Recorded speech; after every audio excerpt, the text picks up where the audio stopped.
Hey there, welcome back to the channel. Today I am going to show you exactly how to run a program in Visual Studio Code. If you are new to VS Code, don't worry, I will guide you step by step so you can start running your code like a pro. First of all, install the VS Code.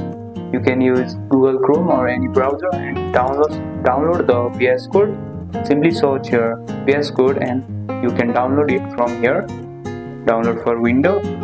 If you have already downloaded it, simply open the Visual Studio Code. Then you will see this kind of interface.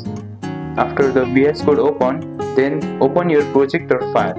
You can open your file or simply create a new file. I will create a new file. Typing here hello and enter and save the file wherever you want. I will save in this folder.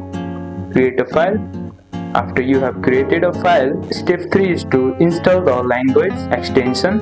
For example, install the Python extension for Python files or the C or CSS, C++ extension for C++ file. Click the extension icon on the left sidebar. As you can see here is the option called extension. Simply click on the extension button and you can install the Python extension. For the Python extension, you can download the Python extension to run the Python code, and another step is to install Code Runner extension.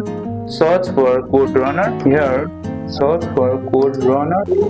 As you can see, this is the extension. Simply download this extension. I have already downloaded this. As you can see, install it. Then after you have done that, now write here down the code. You can write any code, and to run this program, as you can see here at the right side corner, run code option, you can also click Ctrl plus Alt plus N, run it, and it's saying what's your name. I'll type here my name is this, and your program output will appear in the terminal or output. As you can see here, your output has come in the output or terminal, and there you go. That's how you run a program in VS Code step by step. If you found this helpful, don't forget to like this video, subscribe for more quick tips, and I'll see you in the next one.